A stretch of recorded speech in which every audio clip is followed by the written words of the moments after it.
Yeah. So I think we did look at the section the other day very quickly, on which the whole controversy has arisen. मेरे कमरे में ना उसमें एक ना मोटी सी किताब रखी है जिसमें बैठी थी।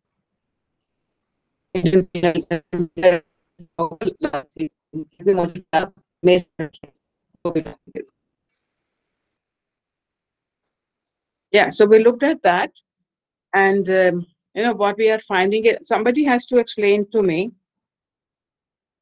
um, what is the difference between the conversation we were having in relation to Nalsa judgment and what is the point of argument in Navtej Johar. Do we understand that clearly? Because just now I was reading a moot court problem which is being framed, and the framer of that problem is conflating the two things, saying a young child was he was transgender and he was harassed for his sexuality. And we do not understand at all in that problem whether the person who has framed the problem understands the difference between being a transgender person and having issues of sexuality. Can somebody in your own words explain to me and the whole class actually and for yourself, what is the difference between issues of transgender persons and issues of sexuality?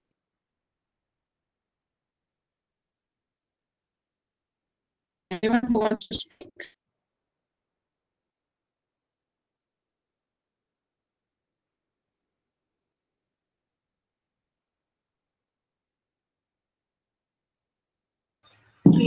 And the issues of sexuality are not only related to the transgender, they also relate to homosexuals. But the transgender do not only have the issues of sexuality, they have very different issues different from the homosexuals. So one is the aspect of whether, while we are constructing human beings, whether sexuality is part of their being.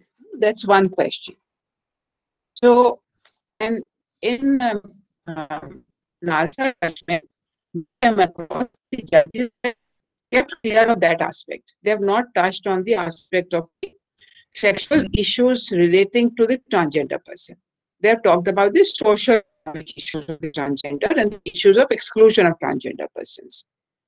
So that's one category. But certainly, when and also in the transgender persons, they can be homosexual, they can be heterosexual, they can be bisexual.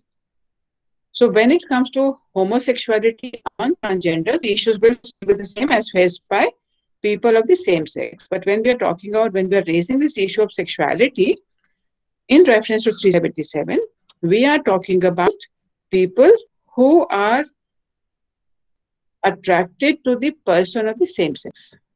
And sex, we said, is a biological category that we're referring to. With a biological woman, they're attracted to women. If they're biologically men, they're attracted to men. And they may be also attracted to either of the two. But they do not have any identity issue about their gender, about their sex, about their gender. So that they're very clear about. But they do not have conflicts between their body and their identity. They think my body is my identity. If I'm a biological male, I am a male. If I'm a biological female, I'm a female. So they might be visually different, or they may not be visually different at all. The same goes for the transgender persons as well. But when it comes to their sexual preferences, they are preferring persons of their same sex. And when we compare 375 and 377, even earlier, when the earlier definition did not include a whole of activities which fall within what we categorize, which was understood to be included within unnatural sex against the order of nature. So, carnal intercourse against the order of nature. So, even if we were to compare that, in case of heterosexual sexual relationships, the law said this is punishable if it is done without consent of either a child or the children case. Of course, we never accepted that they can give consent. The ages differed. Below a certain age, we believe they are not capable of giving consent.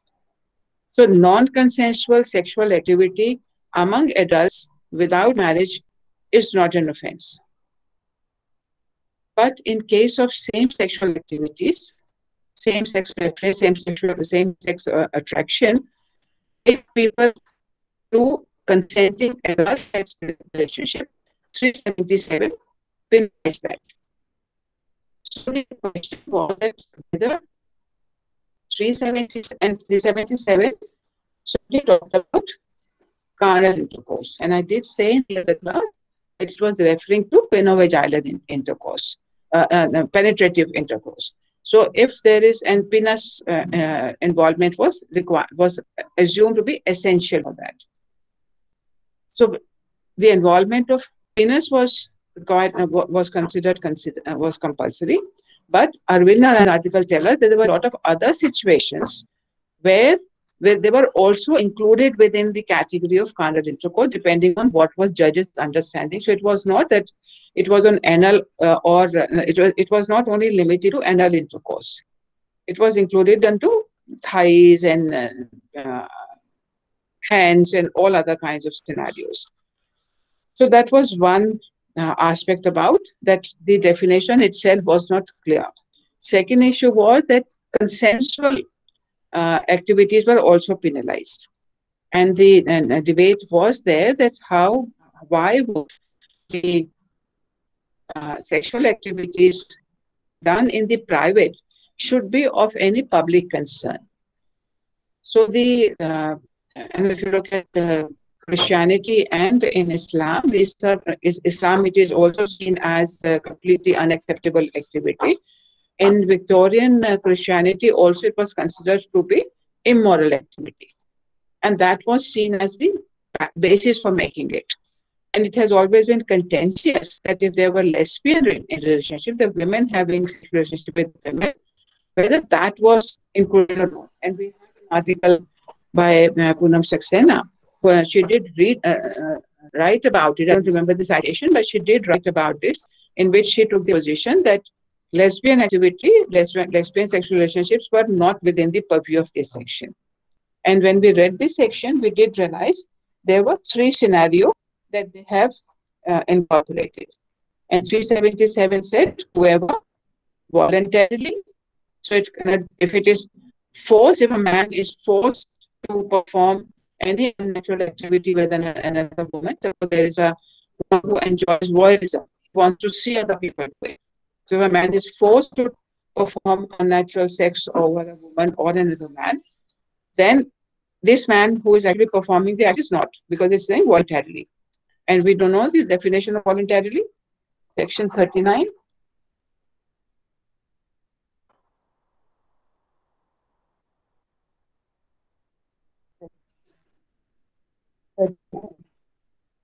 It says person is said to cause an effect voluntarily when he causes it by means whereby he intended to cause it, or by means which at the time of employing those means he knew or had reason to believe to be likely to cause it. So certainly it has to be, he has to intend to do it. So if it's by force, it has to be consensual. So if he is not voluntary party to the act, the first part takes him or her out in that act. Then carnal intercourse, which was considered to be actually anal intercourse, but judgments are indicating there were other situations also which were included, but involvement of penis was seen to be compulsory against the order of nature. With any man, so it was certainly man to man, but it says whoever, so the person doing the act could not necessarily be man. And then it says any man, but it can be to a woman also. So if whoever can be a woman as well, then it can be woman to woman as well. So therefore, it was a contentious category, whether lesbian activity was included or not, and we do not have that on that ground. So it was three categories of recipients, victims in the girl. The victim could have been a man, it could have been a woman, or an animal. And it does not say anything about the state of mind of that person. So when you compare this section with 375, it says without the consent against the will of the victim.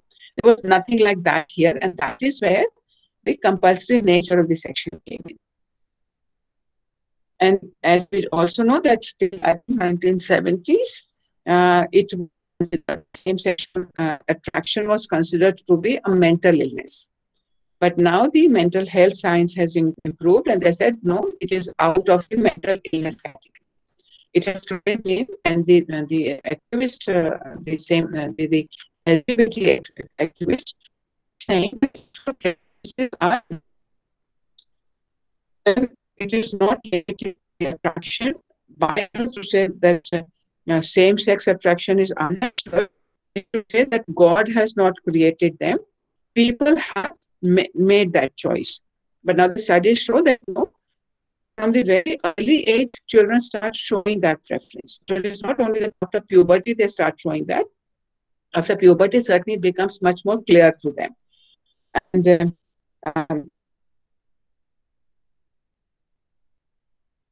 in this also says, explanation, penetration is sufficient to constitute the carnal intercourse necessary to the offense described in this section. It is at par with the offense of rape also. It is not that you must have full satisfaction, ejaculation, nothing of that is mentioned. Mere penetration, but penetration, the fact that it is mentioned there, is that that's what is essential. But which kind of sexual activity is unnatural became contentious. The LGBT activists constantly asked that there is unnatural about it. And in the heterosexual activities also, we have recognized that progeny and pleasure both are equally important function of sexual activity. If both of them are equally important, and actually in Hindu law, if somebody is not able to provide progeny, that is not even a ground of divorce. While impotency from the time of marriage till the time of filing the petition is a ground for getting the marriage declared as null and void. It's a voidable marriage. So if a person cannot provide sexual pleasure, the other partner can get out of that marriage. So very categorically, we have recognized that pleasure in the sexual union is integral part of that union. But if progeny is not possible with that union, you can go for adoption. So at one level, we said marriages are for both functions of progeny and pleasure. But today we know that marriage, nature of marriage, validity of marriage is not affected if the spouse is not capable of producing a child. Either the sperm is not strong, is not right quantity or strength, or if the woman does not produce ovum, or if the womb has a defect, whatever the problem might be, because of any reason, if they're not able to produce children, that is not a ground either for ending the marriage or for divorce. So very categorically, legally, for Hindus, certainly we have a law which does not recognize progeny as a sexual function of marriage or of sexual intercourse. So in that whole background, when it became clear that sexual preference is not a disease, then if it is not a disease, adults are free to give consent or to withdraw their consent. If they're indulging into activities voluntarily, why should any activity, especially in the private sphere? So for many purposes, we have created this distinction between private and public. When it came to man-woman work division, we said private sphere is sacrosanct. Law should not be allowed to enter. When it comes to sexuality among homosexuals, law enters there, even for a voluntary activity. Certainly, non-voluntary has to be still punished. Voluntarily activity, why was it made punishable? What are your views on that? Whether you agree with them or not, but what is your knowledge about what are the justifications or what was the government stand? Because we know Navtej Johar has a background.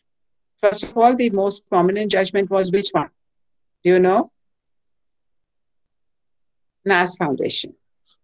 So that's a Delhi High Court judgment. The Delhi High Court judgment Are you aware of the reasoning taken by Delhi High Court? Why and how? They also have read down the section. What was the major reason given by the judge to say this has to be excluded from the purview of 377?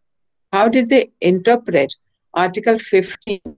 It said no discrimination on the ground of sex.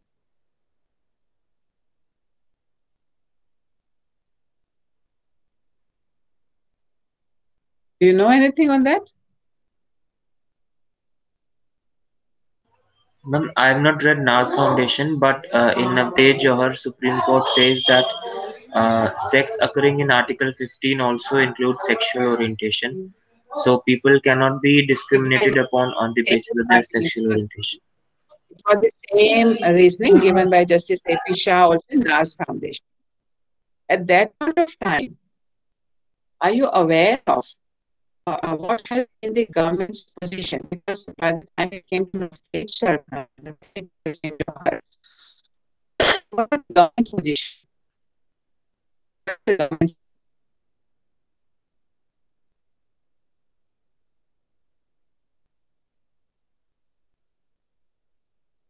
they oppose, support. Ma'am, ma'am, we can't hear. Ma'am, we can't hear you. I'm Ma'am, we asking can't you. hear you. Can you hear me now? Yes, Not even yes, now? it's better. Yes, it's better now. Okay. I'm asking that, do you know what is the government's position in this case? What did the government say? In Navtej Johar, Mm-hmm. ma'am, it said that we do not have any issues with the issue of sexuality, and we leave it to the wisdom of the court. But if the court Mm-hmm. were to go on the issues of marriage, inheritance, then we would like to file a detailed affidavit. Precisely. But the position was different earlier. There were two ministries of the government which were taking opposite stands.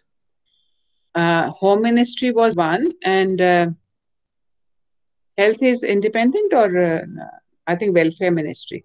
So it was one ministry of the government which said we oppose. The other said, and they said morality, basically morality, and they said no, the Indians are not ready for this. The other ministry of the same government had told me that two different ministries gave different arguments. So the other ministry said, because what has been also a link between homosexuality and AIDS, HIV/AIDS. We found that there was a wide prevalence of HIV/AIDS among people who were homosexuals. It was said, if you want to promote use of what do you call them?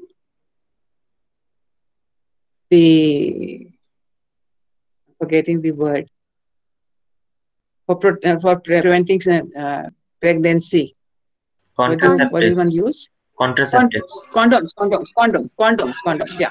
So for promoting use of condoms and contraception is not the category, because it is the condoms which can prevent spread of HIV/AIDS.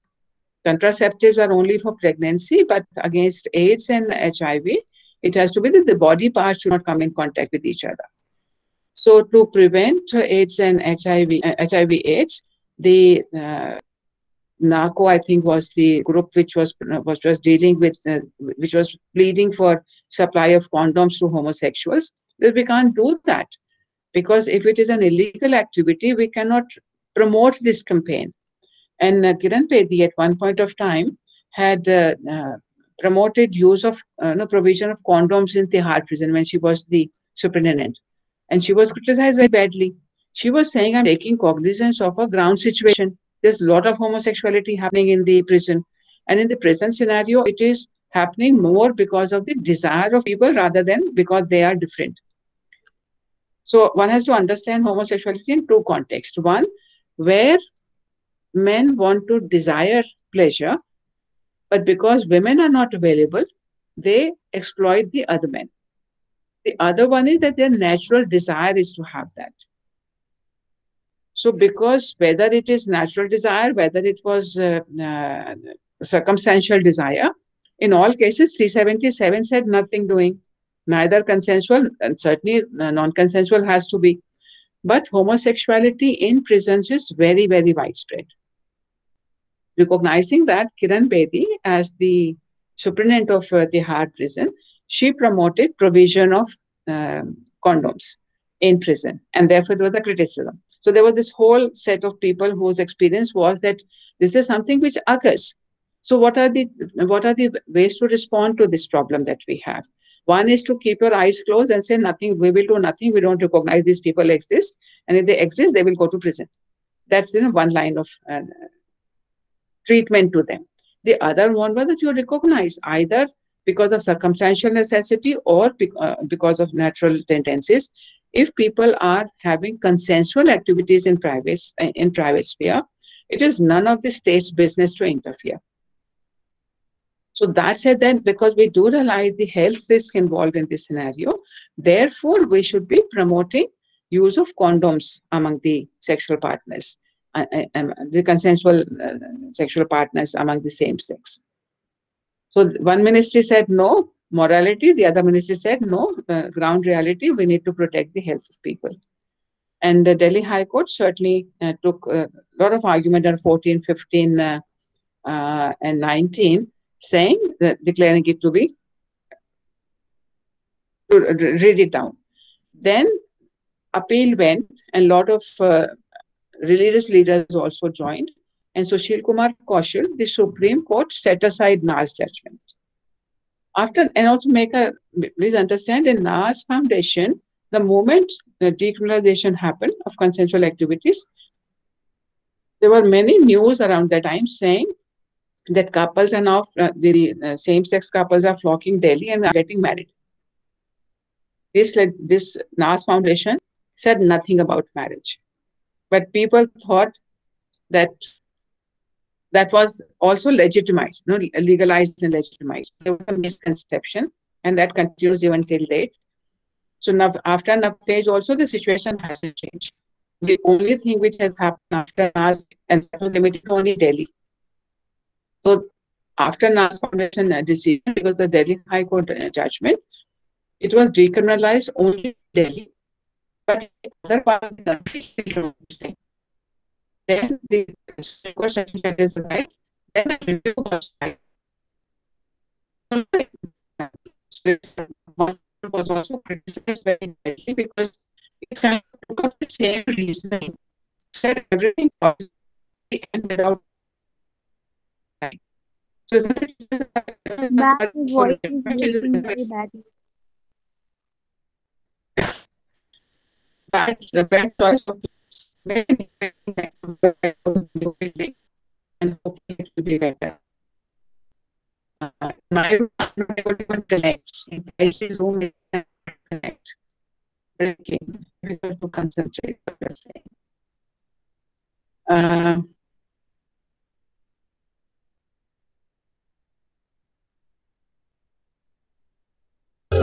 Ma'am, I believe if you switch off your video, then it might get better. Because then the internet will only concentrate on voice. Is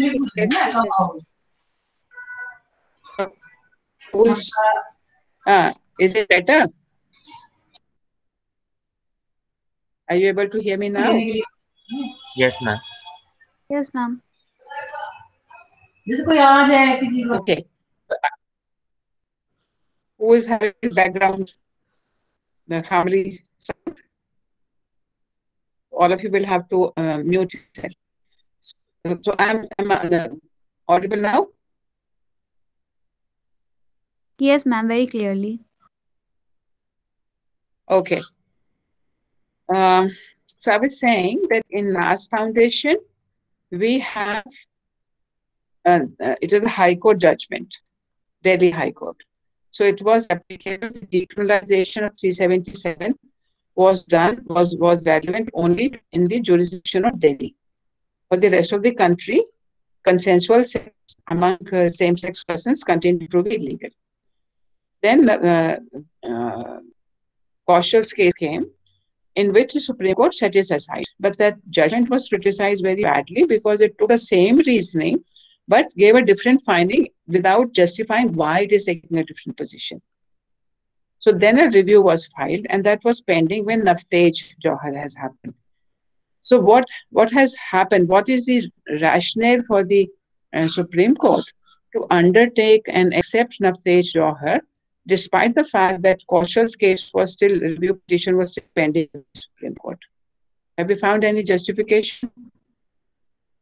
What is the rationale? What are the circumstances in which Navtej, what is the reasoning Navtej Johar provides, because of which the Supreme Court agreed to examine this matter?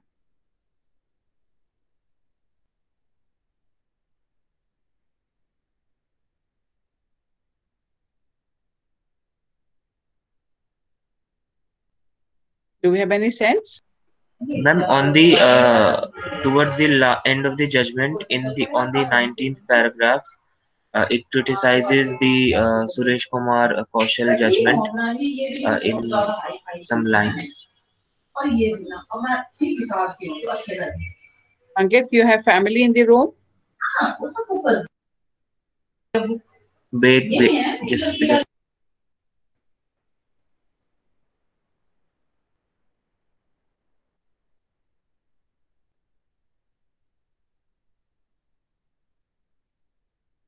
Yes, ma'am.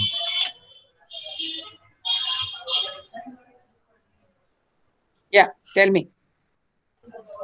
Ma'am, so in paragraph number 19, it says that the fallacy in the Suresh Kumar judgment is that the offense of carnal intercourse against the order of the nature has not been defined in the section. It is too wide, open-ended, and it would take within its sweep and criminalize even sexual acts of consenting adults in private. So this is, I believe, the major reason why it chose to consider reviewing this judgment. No, but they have not reviewed. Look, technically speaking, we had NAS Foundation, then we have Kaushal, which challenged NAS Foundation. And in Kaushal, Supreme Court set this aside. Then there was a review. So when Navtej Singh Johar approached the Supreme Court again, Supreme Court have said the matter is already under review. So what is the reason? Because Kaushal judgment is under review, was under review when Navtej Johar happened. So they were not reviewing, it was not part of the review petition. It's a fresh petition filed by Navtej Johar. And do we know who is Navtej Johar, whether it's an activist or no activist, of course, but whether he himself is a homosexual? He's an affected party. He came to the Supreme Court. What is the privacy judgment, do we know? Puttaswamy, Justice. Puttaswamy. So he said that the development has happened. Privacy has now been recognized as a fundamental right. So what I do in my private sphere is my fundamental right, and you cannot interfere in it without any reason. So fundamental rights are reasonable, restrictions are already there, but once you recognize, you have now with a 13 or whatever number of benches there in Puttaswamy. So once the privacy has been recognized as a fundamental right, then I have a fundamental right to what I do in my private sphere. So it is not only the language of the section, which was being challenged for a long time, but it is the recognition of privacy as a fundamental right, which spurred the court to say, we will take the matter afresh. So they were not constrained to say, no, the matter is still pending, and therefore we will consider that. I said, no, there's a new development has taken place, because of which now we need to review this whole scenario in the light of this fact that privacy is a fundamental right. So from that perspective, when they examine it, certainly when it is a private sphere activity, it's whatever is done, the sexual activity is done in the private, privately. It's not only private domain, but in a private sphere, not in the public view. Then there's and we cannot and also accepting that this is recognized as a normal, natural orientation. It is not man-created, it is not a mental illness, not something which can be cured. recognizing that this is integral. Sexual attraction, either heterosexual or homosexual, etc., all these are integral part of identity and are God-given, nature-given. Therefore, we cannot criminalize if it is a consensual activity. So the major part for this new judgment came from Puttaswamy's judgment.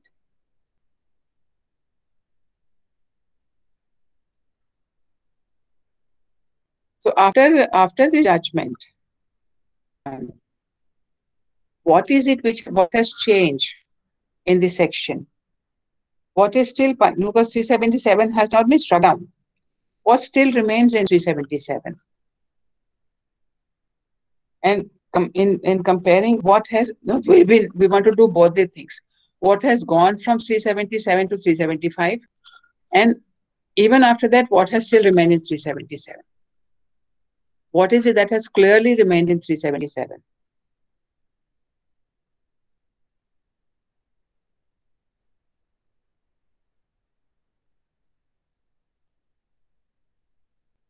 Can you identify? Ma'am, what remains is the non-consensual acts, intercourse with minors, and bestiality. Unnatural sex activity with animal and without consent having such activity even with adults. No, but I think because a lot of what was considered as unnatural has now gone into 375.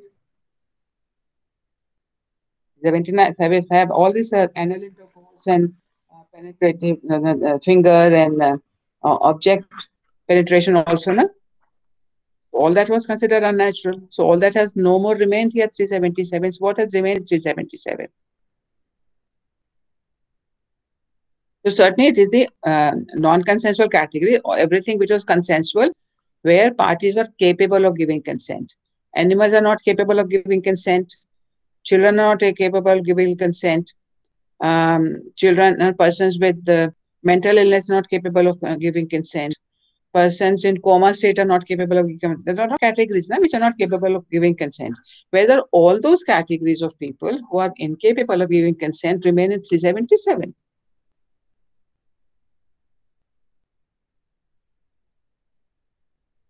I believe 377 only talks about animals and minors as far as categories who cannot give consent.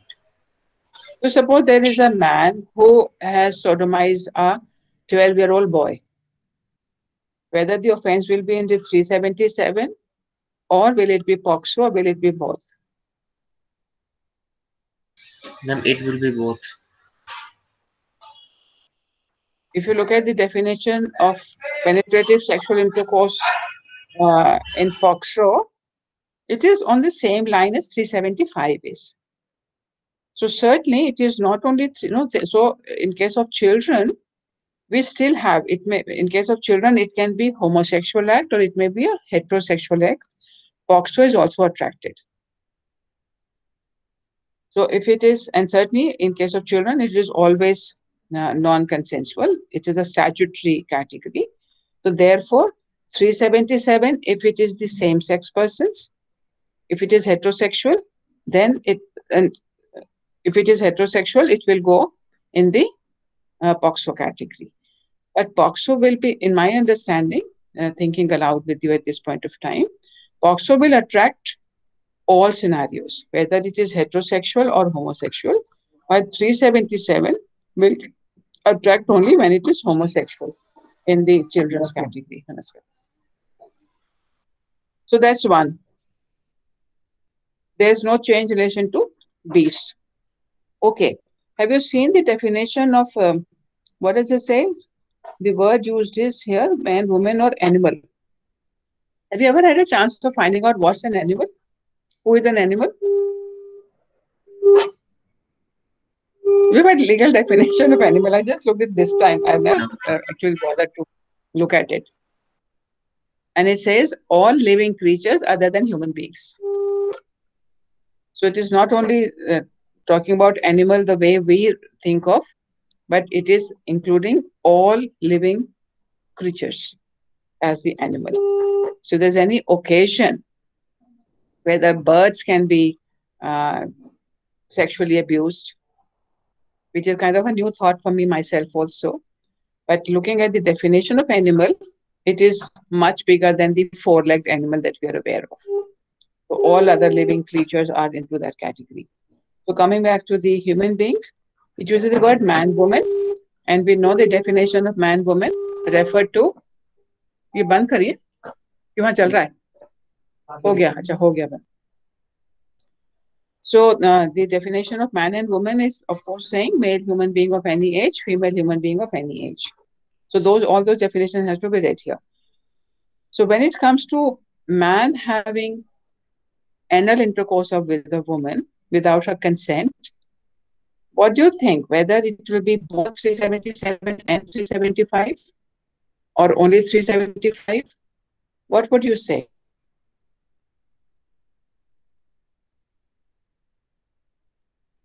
What is the definition of 375?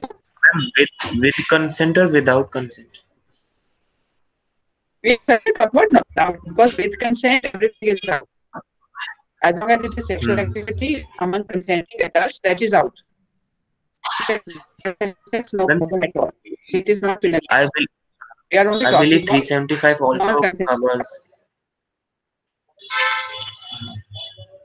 No, 375 when you look also at the covers legal anal. clause, when you look at Ma'am, the clause, 377 provides only maximum punishment, may extend to 10 years. While in case of 376, the punishment clause is 376. There is the punishment 376,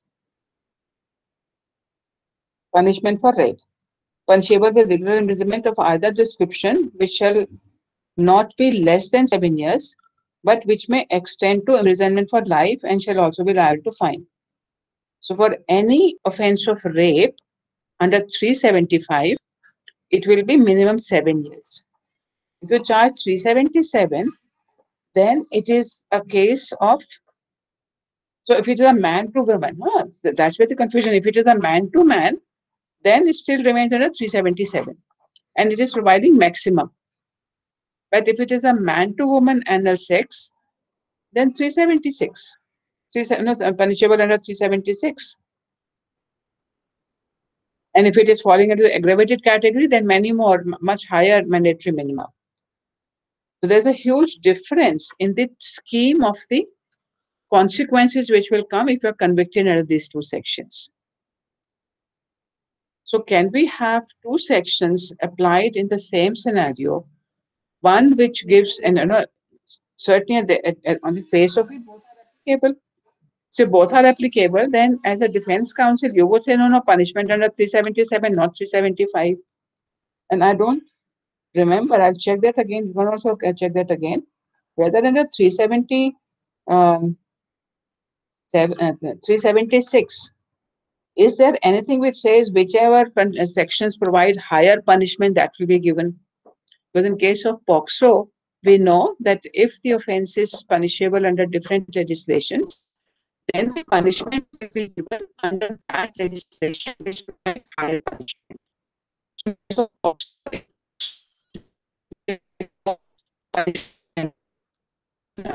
legislation.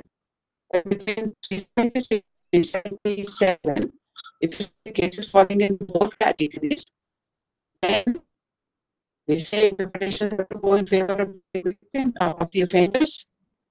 So then the even that if it's a man to woman, non-consensual and sex, and it should be 377, then much less punishment.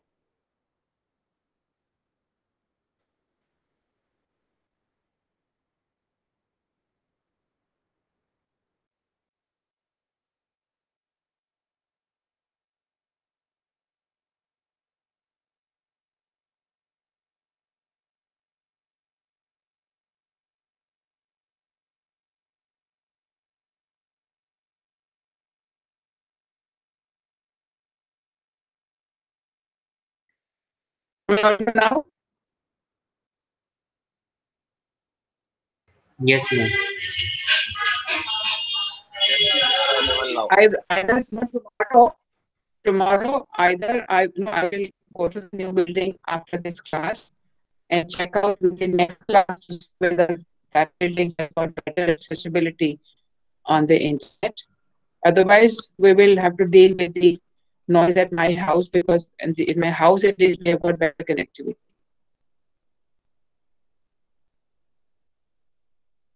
We'll continue with our discussion on this for tomorrow.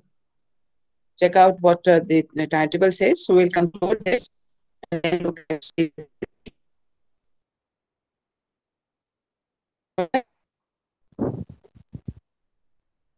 Thank you, ma'am. Thank you, ma'am.